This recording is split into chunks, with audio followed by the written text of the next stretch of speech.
الحمد للہ رب العالمین۔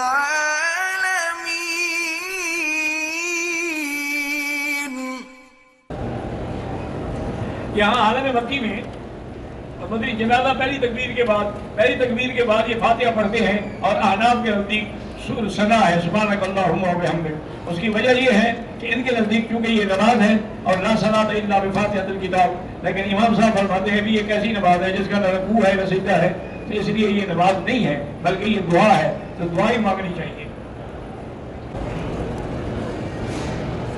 جہاز میں احرام پہن کر نیت کر کے بیٹھے ہوئے تھے، کھانا آیا، ساتھ میں پرفیوم ٹیشو تھا، جس سے ہاتھ صاف کر لیے، تو اس کے لیے 2-4-5 ریال خیرات کر دو۔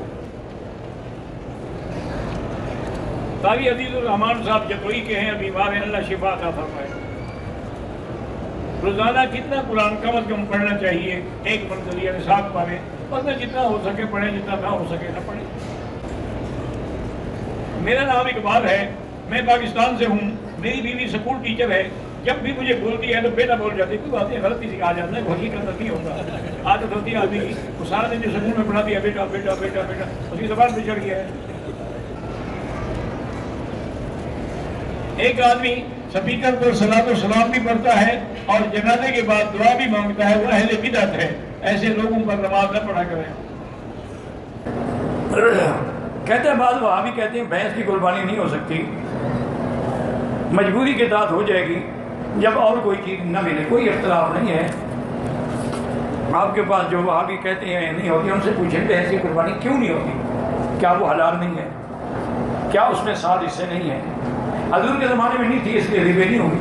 حضور نے تو گائے بھی ذبح نہیں کی، حضور نے تو 100 اونٹ ذبح کیا ہے، تو تم بھی اپنے ملکوں میں قربانی میں صرف اونٹ ذبح کیا کرو، بس بیٹھے رہتے ہیں، مسئلے بڑھاتے رہتے ہیں۔ پاکستان جانے سے پہلے طواف الوداع آپ پر واجب تو نہیں ہے، لیکن بہتر یہی ہے کہ کر کے جائے آدمی، کیونکہ موت حیات کا تو کوئی پتہ نہیں ہے نا، مگر حج والوں پر طواف الوداع واجب ہوتا ہے، عمرے والوں کے لیے واجب نہیں ہے۔ جہاز میں نماز کیسے پڑھیں؟ اگر کھڑے ہو کے جگہ مل جائے ورنہ بیٹھ کے پڑھیں۔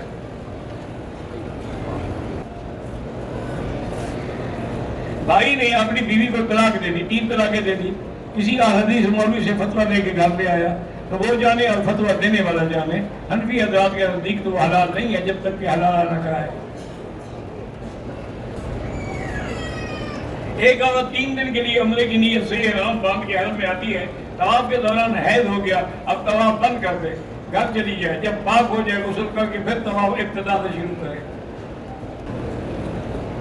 ایک جوڑے میاں بیوی نے حج کیا، شیطانوں کو پتھر مارنے کے بعد مرد قربانی کرنے کے لیے خود چلا گیا، بیوی نے مرد کے جانے کے تقریباً بعد میں بال کسی دوسری عورت سے کٹوایا، بس اب اللہ قبول فرمائے۔ احرام باندھنا، اگر کوئی آدمی مسجد عائشہ سے، جیرانہ سے یا طائف تو میقات ہے اللہ کے بندے، اس کے مقابلے پر ان کا ثواب نہیں ہے۔ مجھے کینسر ہوا تھا، اب بالکل ٹھیک ہوں۔ جو وظیفہ آپ بتاتے ہیں 1000 دفعہ ہے یا ہر نماز 1000 دفعہ پڑھیں تو ایک ہی مرتبہ، ورنہ ہر نماز کے بعد 100 مرتبہ۔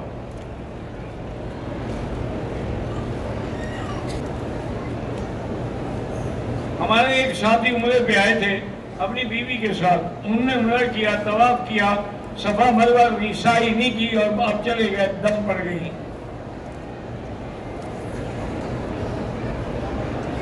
باب السلام کے سامنے چھوٹی کھڑکیاں ہیں جس سے وہ گڑیا کوڑا کرکٹ پھینکتی تھی، یہ بالکل غلط بات ہے، یہ تو حرم کئی دفعہ بن چکا ہے، اب وہ کہاں گئی کھڑکیاں؟